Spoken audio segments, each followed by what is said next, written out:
va? Bienvenidos. Esto es Enfoque Médico, el programa auspiciado por el Colegio de Médicos Distrito 2 de la provincia de Buenos Aires. Hoy realmente un programa excepcional. Pido que lo tengan, lo guarden atención. Estamos con un hombre que realiza tareas realmente valiosas para determinar algunos aspectos. Y hoy vamos a hablar aspectos que tienen que ver con la salud mental. El doctor Jorge Cliff es un médico que es reconocido por sus pares. Me parece que son demasiadas cosas, no creo ser merecedor de todo eso. Simplemente soy uno más del hospital, como siempre digo, que me tocó hacer distintos hechos.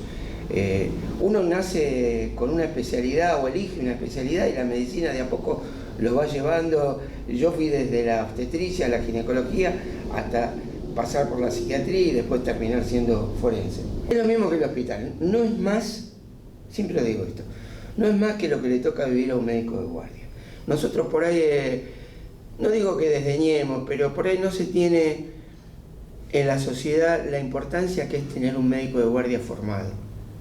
Es importantísimo, es fundamental para la salud pública y sobre todo para nuestra salud pública, porque yo he tenido la oportunidad de estudiar en el exterior o estar en lugares de otros países donde se hace asistencia, y hay una diferencia entre lo que espera el paciente del médico que lo va a atender en Italia o en España o en Alemania, de lo que espera cualquier señor que ingresa al hospital en Argentina y espera que lo va a atender. Más allá de lo que le propongan, todos sabemos, campañas políticas, yo me refiero al hecho de la relación médico-paciente.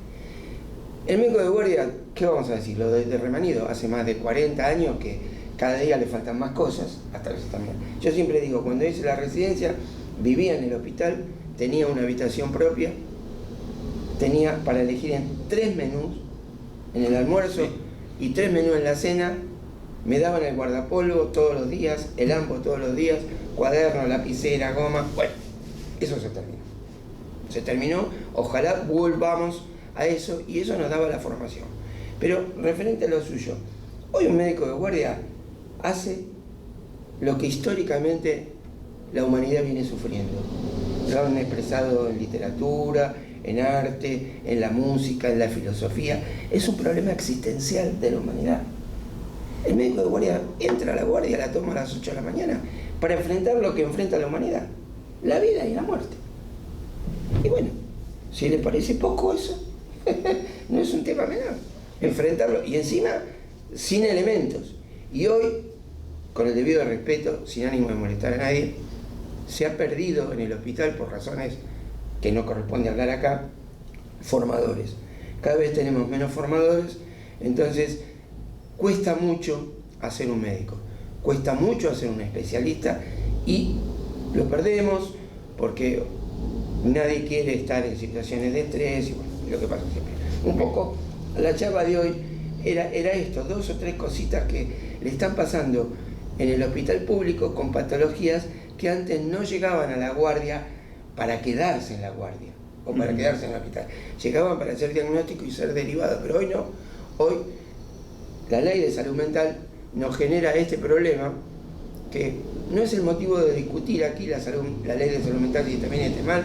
Yo tengo mi opinión, pienso que habría que hacerle grandes modificaciones, pero hoy por hoy tenemos esto, y el médico tiene que enfrentarlas y saber cómo enfrentar estas normativas, porque después va a tener los problemas legales que corresponden. Hoy se ve con un paciente así. Bien, y cuando el paciente llega al hospital puede llegar de forma voluntaria o involuntaria, ¿no? Claro. ¿Cómo se ve eso? Bueno, vamos a plantearlo así. 3 grandes situaciones, por así decirlo. En realidad son 2, la internación involuntaria y la internación voluntaria. También nos pueden llegar menores, como llegan a la pediatría dentro de salud mental. En el menor siempre, en la patología de salud mental, se considera una internación involuntaria porque el espíritu del legislador fue que esto fuera para proteger los derechos del niño, la niña y del adolescente, y que no está mal. Es una de las cosas fundamentales esta, porque al internarlo lo primero que hay que hacer es la denuncia al juzgado de turno, y bueno, y se pone en práctica toda una maquinaria que protege a ese menor. O sea que ese es un tema que no hay que discutirlo. ¿Qué se hace con ese menor que ingresa? Si el menor comprende, se le explica. Bien. Se le explica. Y es de buena práctica, por respeto al menor y por respeto a nuestra profesión, pedirle que dé el consentimiento, es decir, aunque sea verbal o si no escrito, si puede escribir, de lo que se le va a hacer. Y bueno, los tutores, la ley dice, los tutores deben firmar. No se refiere a los dos, puede ser cualquiera de los dos. Cualquiera de los dos. El padre o la madre. Si están los dos, obviamente sería mejor. Y acto seguido informar al tribunal. Ahí se encuentran un problema, que por ahí no lo atienden, o por ahí se dificulta por el tema. En un hospital más o menos ordenado o grande, uno tiene un servicio de asistencia social o tiene un departamento de medicina legal en el cual uno puede llamar, informarle y con el que ellos se ocupen. Pero muchas veces esto pasa en hospitales chicos o en salas o en los UPA, donde no tienen toda esta estructura. Entonces, un recurso fundamental, si uno no puede conectarse con el tribunal, es llamar al 911. No importa si no lo atienden, porque todo queda grabado. Entonces uno le dice, perdón que voy a usar un término por ahí, No, está bien. el speech de lo que tiene que decir, Sí. ya lo tiene armado en la cabeza y lo dice. Sobre todo sobre los menores. Sobre los adultos que vienen, uno tiene internaciones voluntarias o involuntarias. Vamos a hacerlo lo más breve posible y lo que legalmente debe ocurrir. Sea involuntaria o sea voluntaria, uno debe notificar al tribunal. ¿Y por dónde se notifica? ¿Cómo llega eso? Se notifica a través de si uno tiene un servicio social dentro del hospital. Que no es la mayoría. Bueno, pensemos ahí. Aún en hospitales grandes, doctor. Por ahí tiene que arrancar. Después vamos a hablar de este tema. El tema de la mesa de entrada, que es lo que yo vengo proponiendo hace mucho tiempo. Se informa al tribunal. Si uno no puede conectarse con el tribunal, lo informa al 911 y todo eso lo vuelca a la historia clínica. Que ingresó el paciente tal, que nos llamó, que en ese horario, que no pudo conectarse, y si se comunicó con quién. Y bueno, llamará al equipo, si tiene un equipo de psiquiatras, lo llamará y verá, y ese paciente queda internado en el hospital. Sí. Es una problemática para el hospital tener internado a un paciente de salud mental. No porque sea una problemática, porque al médico le moleste tener un paciente de salud mental, Es que es... sino porque no tiene la estructura. Claro. ¿Por qué? Supongamos, hay que sujetarlo. Claro. Uno debe anotar en la historia clínica si se hace una sujeción de 2 miembros, o una sujeción de 4 miembros, o una sujeción de faja torácica.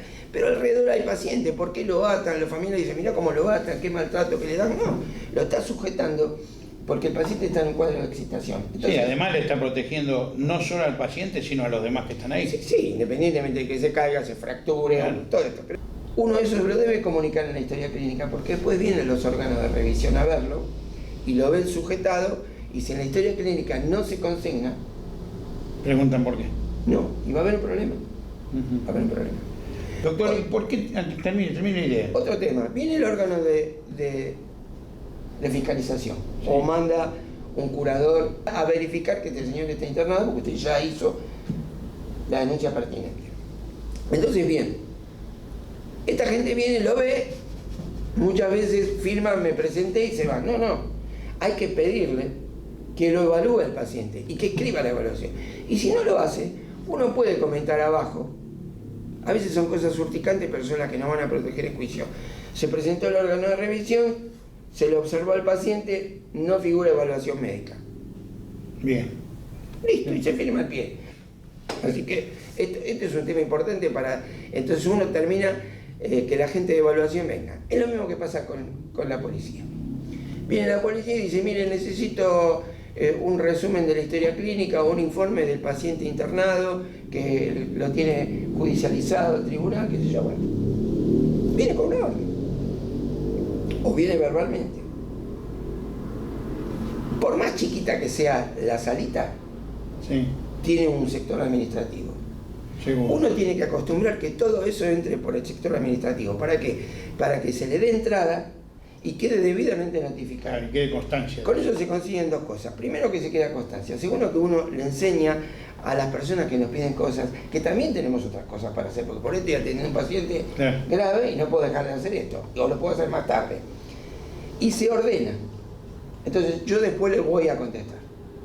Siempre, si uno tiene una mesa de entrada, todo lo que ingrese hay que acostumbrarlo a que ingrese por mesa de entrada. Entonces, queda ahí, se le va el servicio que corresponde, por ahí hasta se ahorra un trabajo el médico de guardia, porque si entra por mesa de entrada es un tema legal, va a ir, si el hospital tiene un servicio de medicina legal, a medicina legal, o si tiene un servicio de acción social y es un reclamo, irá a eso. Bien, yo le propongo una cosa, doctor, antes de continuar. Hacemos una pausa y enseguida volvemos. Recuerde que estamos en Enfoque Médico, programa auspiciado por el Colegio de Médicos Distrito 2 de la provincia de Buenos Aires. Usted puede ver este programa hoy que se estrena, en las repeticiones posteriores, en distintas redes sociales y por supuesto un resumen de lo que aquí hablamos en el periódico En la Mira, que se distribuye en toda la región. Pausa, enseguida volvemos.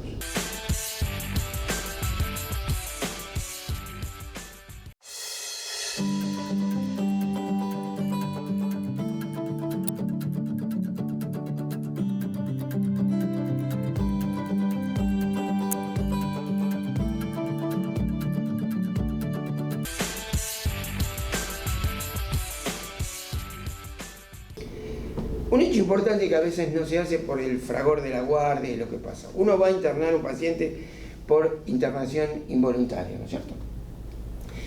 Avisa al tribunal, hace la constancia en la historia clínica y tiene que avisar fehacientemente a los familiares o al tutor que viene. Bien.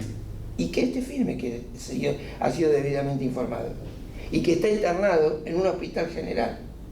Y al tribunal también se le debe decir que lo tengo, pero no cuento con los elementos pertinentes para el seguimiento y el cuidado y demás, y solicito se me dé el apoyo pertinente. Bien. Doctor, llega el paciente. ¿Por qué es importante que tenga un electrocardiograma y un estudio de hematología? Bueno, a ver, cualquier paciente que se interna, uno tiene que pedirle todas las rutinas.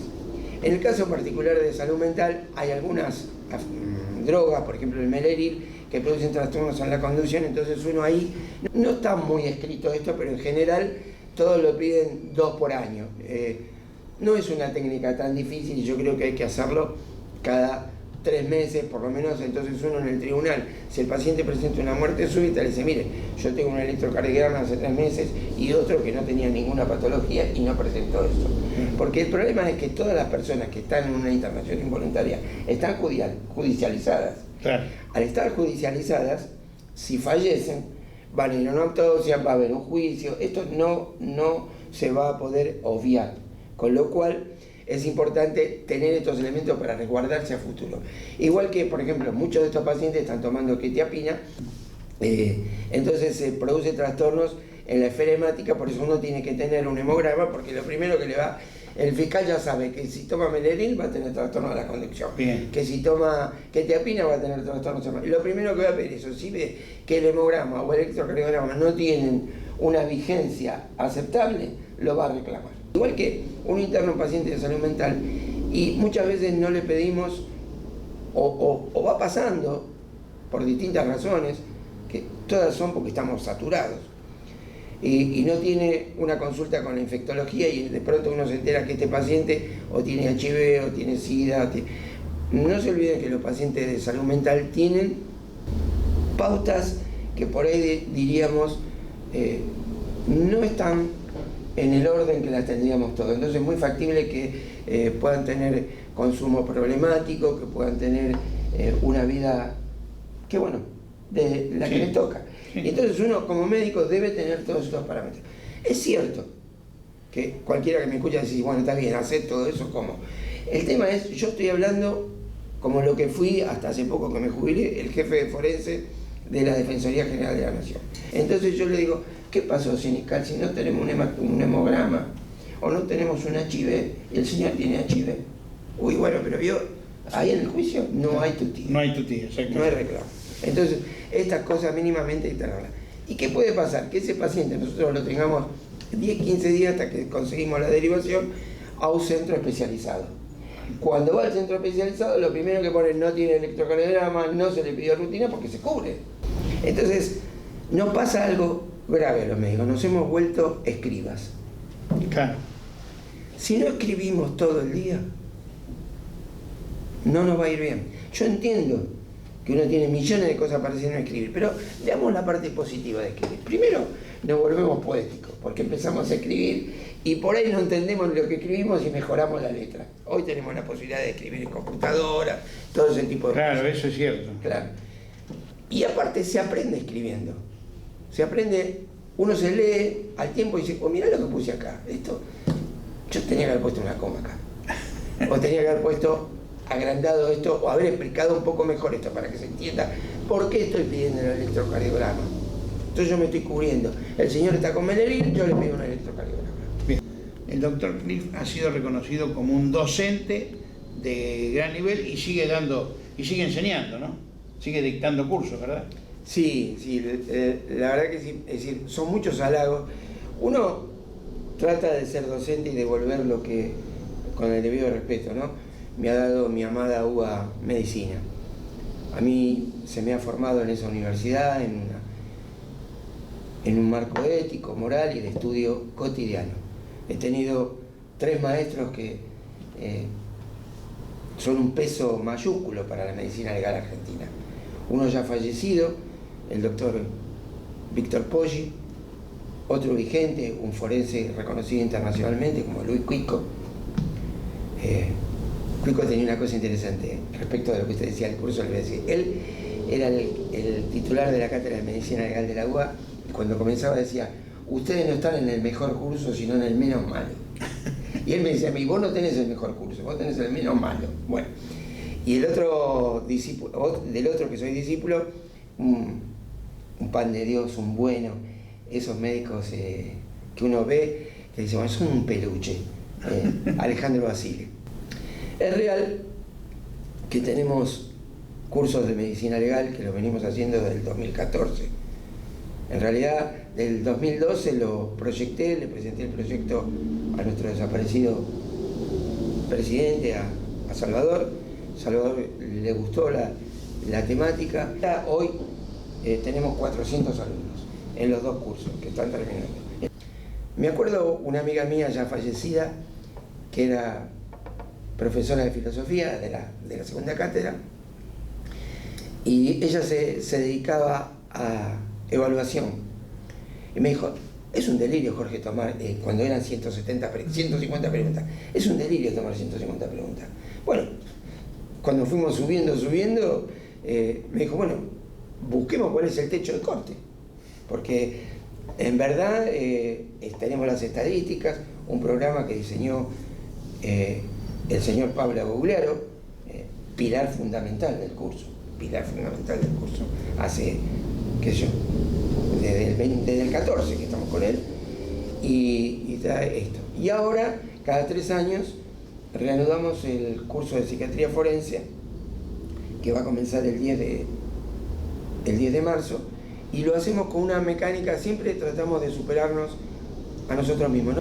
Lo vamos a hacer con los fueros. Va a darlo gente de la Defensoría General de la Nación, gente de la Defensoría de Cava, gente de la Fiscalía de Cava, gente de Fiscalía de Nación, y esta vez ya, por una cuestión como usted verá, tengo un par de años, tengo una codirectora, una persona extremadamente formada, que es la directora del departamento de la Defensoría de Cava.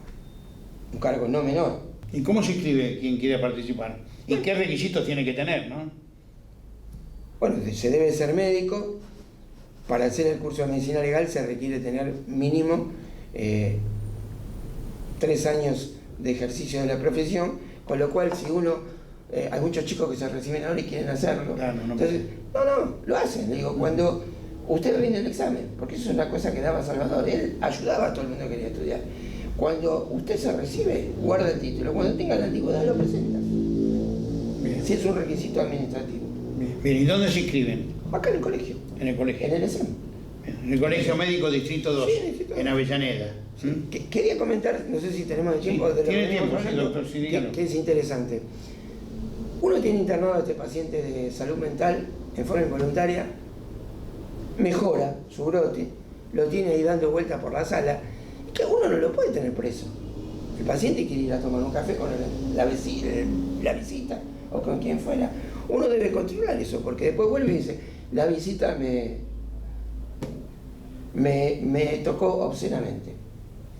Bueno, lo primero que la gente piensa, bueno, es un paciente de salud mental, estará diciendo la verdad, ¿por qué vamos a no creer? Nosotros tenemos que referir lo que el paciente dice y hacer la denuncia pertinente. Después se verá. Mientras tanto, la próxima vez que venga esta visita y no esté juzgada, se le pondrá un cuidador o alguien que la cure. De igual forma que si uno lo va a revisar y lo tiene, y es una mujer, lo tienen que ver mujeres. Y si no hay mujeres, escriben en la historia que no hay en esa especialidad mujeres y que lo va a atender un varón en presencia de la enfermera, para resguardar todo tipo de circunstancias.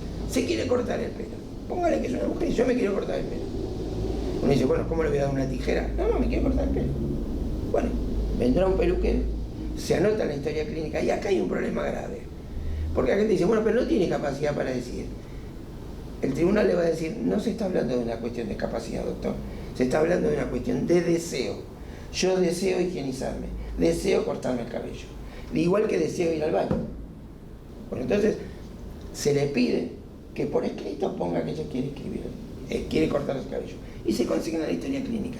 Y un hecho importante y que tenemos que valorizar muchísimo los médicos es la enfermería, el report de enfermería, que figure todo en el report de enfermería. Las personas detenidas, las personas internadas en los hospitales generales, el resto de las personas piensan que están detenidos o privados de su libertad. No, están judicializados e internados porque tienen una patología. Ningún médico lo ata porque lo quiere tener preso. Lo tiene sujeto porque esta persona tiene un problema. ¿Qué decimos? Se fugó. Nadie se fuga del hospital porque no está preso, no está privado de su libertad. Uno se va por propia voluntad, se consigna la historia y se avisa al tribunal y se avisa a los familiares, porque por ahí el familiar le dice, no, está acá en mi casa. Bueno, perfecto, se le dice al tribunal, está en la casa. Doctor, tiene un minuto. Sí. Y yo le voy a hacer una pregunta.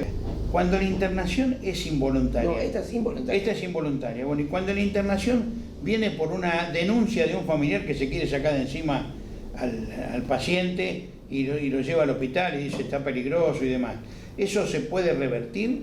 Bueno, pongamos claro esto. Es decir, si alguien trae un paciente, va a ser evaluado. Si el paciente tiene indicación de internación, se internará, y si no, no. Y si el paciente está consciente, tiene que dar un consentimiento informado para la internación. Si no lo da, se retirará. Distinto si el familiar viene con una orden judicial que dicen hay que internarlo, hay que internarlo en el Hospital Fiorito. Bueno, lo traen al Hospital Fiorito. Entonces, yo lo recibo, informo al tribunal la hora y el día y quién lo trajo y el número de documento. Bien. Ya queda sentado y a partir de ahí comenzará el tratamiento del paciente. Estará en la guardia hasta que al otro día, si tiene psiquiatra, lo verá el psiquiatra, hasta que el otro día lo vea el equipo de salud mental. Y el equipo de salud mental le seguirá. Gracias, doctor, por haber estado con nosotros. No, gracias a ustedes y gracias a todos los que nos ven. Muy bien. Esto ha sido Enfoque Médico, el programa oficiado por el Colegio de Médicos Distrito 2 de la provincia de Buenos Aires. Mi nombre es Carlos Siniscalchi y al agradecerle que nos hayan acompañado, los invito para que la semana próxima, una vez más, estén aquí con nosotros. Hasta entonces.